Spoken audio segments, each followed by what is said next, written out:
Okay. Hey, Bruce Naylor. Welcome to Coffee Break. It's always good to get your comments down below. If you're not a subscriber, hit that subscribe button. It means a lot to me. And when you leave comments, that helps me kind of, I read those and it helps me get ideas for future videos. So I want to make the kind of content that you enjoy watching. All right.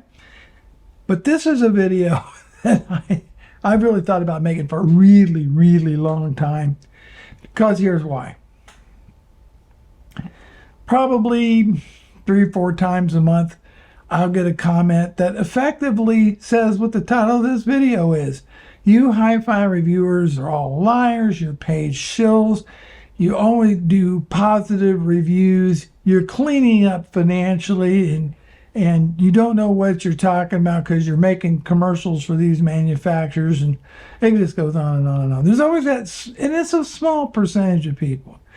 But there's just those who believe that if you make YouTube videos talking about a product, something, that you are a paid shill. Well, I thought it'd be important. And the thing is, that's trolling. Most of the time, those comments are just people being trolls, and they're moving on. And of course, I don't like feeding the trolls. So I thought I would make this video, and whenever I get one of those comments, I'll post a link to this. And so hopefully, maybe we can change a mind or two. Not going to count on it. But at least I've got something to say, hey, go watch this and leave me be. Okay. I want to talk about the process of even getting a review product, okay? And that process is based, number one, 99% of the time the manufacturers reach out to us reviewers and not the other way around. I'm not saying I don't, because I do. But I would say for your lower price stuff, a lot of these companies are from China, and they reach out to us reviewers, and they want to know if we would review their product. Well, this is what I send to these companies, all right? I send them an email that says the following. So I'm just going to read to you verbatim. Thank you for asking me to review your product. I will be happy to do so. However, I do have a few requirements before I accept the item for review.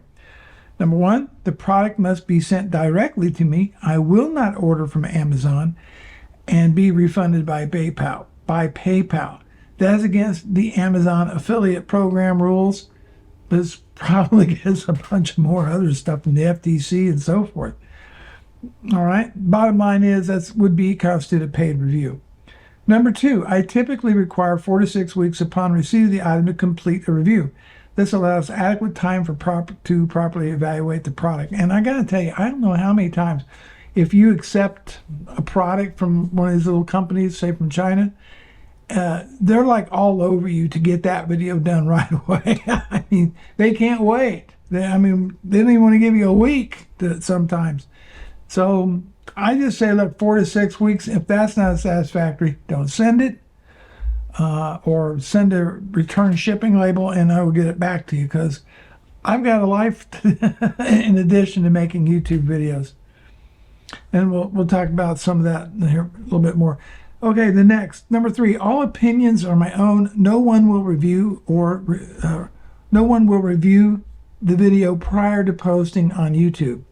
I maintain 100% creative control of the contents of my videos. Number 4, I will not guarantee a positive review in exchange for a product. I produce honest content and will share the good and bad with my audience. Number 5, I do not offer paid reviews or endorsements at this time. So if this is acceptable to you, then you're welcome to send the product to the following address. And I give that to them. And that's what I do. That is what I try to do and what I offer. I do, once we have a conversation with the manufacturer, whenever possible, I try to get a loaner product. All right, I don't necessarily want to keep all this stuff. So let's talk about that for a minute. What do I do with this stuff after I'm done with it? Okay, I understand that there's some YouTubers that reviewers that get a whole bunch of gear and then they sell it and put some money in their pocket. Okay, so it is. Are they a paid shill? Well, let's talk about that for a minute. First off, let's talk about the amount of time involved in doing a review. For me, it works out to the quickest I can turn out a video generally is somewhere between 6 to 8 hours. Like a talking head video, like this, for example. But if I'm doing a detailed review of a product, I just recently reviewed the Emotiva XDA-3 reference DAC preamp and headphone amplifier. Just got done, finished that one up.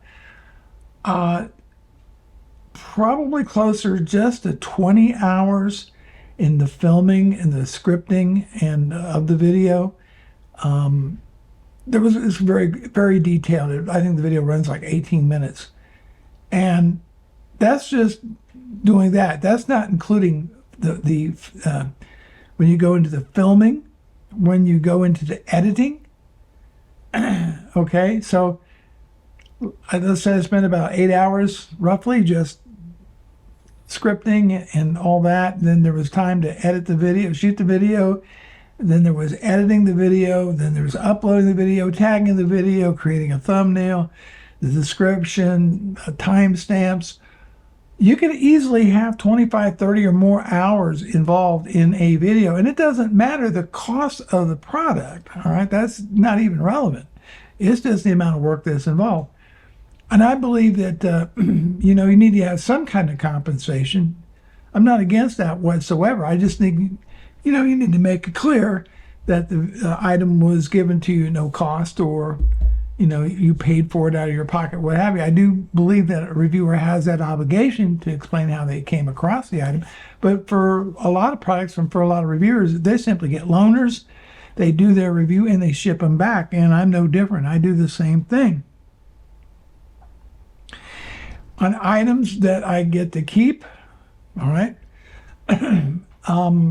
most of them end up being donated to charity. There's a Goodwill Salvation, Goodwill store. There's Salvation Armies, churches, schools I've donated stuff to, and I will try to continue to do that.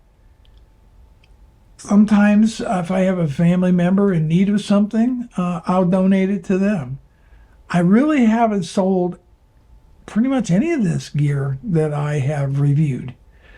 One pair of headphones I sold to a gentleman at a fraction of the cost, and not because I needed the money. It's because, well, he wanted to pay for it, and I wasn't using them, so why not? And he really needed a good pair of headphones.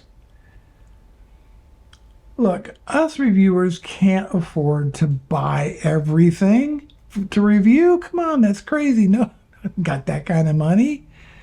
And I think there's people out there that expect us to buy with our own funds everything. Some people have done that, but then they try to return it for a refund, and that's a big no-no. That's just, to me, just wrong on so many levels. And eventually, I think you get figured out what you're doing. So I can't do that. So I do accept items I think you folks would be interested in for review. I do not charge them to make a video. You don't hear me asking you to donate money to me in any way, shape, or form. Not saying I won't start a Patreon or something like that somewhere down the road. But at the time being, you've never heard me ask you to send me a dime.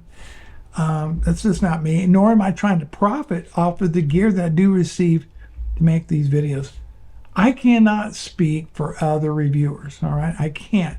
What I can speak for is say, me personally, I make these videos because I enjoy working with this gear, learning about new gear, sharing what I learn with you folks, the chatting with the people in the discussion with the video. I enjoy all that. And so this is kind of a hobby. Yeah, I make a few bucks on it. I tell my wife it's kind of a side hustle. But it's about making friends. It's about growing a hobby. It's about learning about a hobby as much as it is teaching about a hobby. It's about testing and trying out great gear and sharing those findings with you. And if I get to keep an item or two here or there, no big deal. But guarantee you, almost all of that gear that I do keep ends up benefiting the charities, education, or family members. I'm not doing this for the money. I guarantee you I'm not. And I don't think most reviewers are. I think most reviewers, as honest as the day is long, they're trying to do a service. But yes, lighting costs money, cameras cost money, microphones cost money, sets cost money, gear costs money, okay?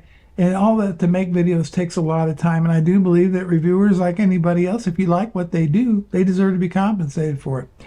Well, that's it. I'd like to get your comments down below. Bruce Naylor, the Boomer Consumer, thanks so much for watching. I'll see you in the next coffee break. So good.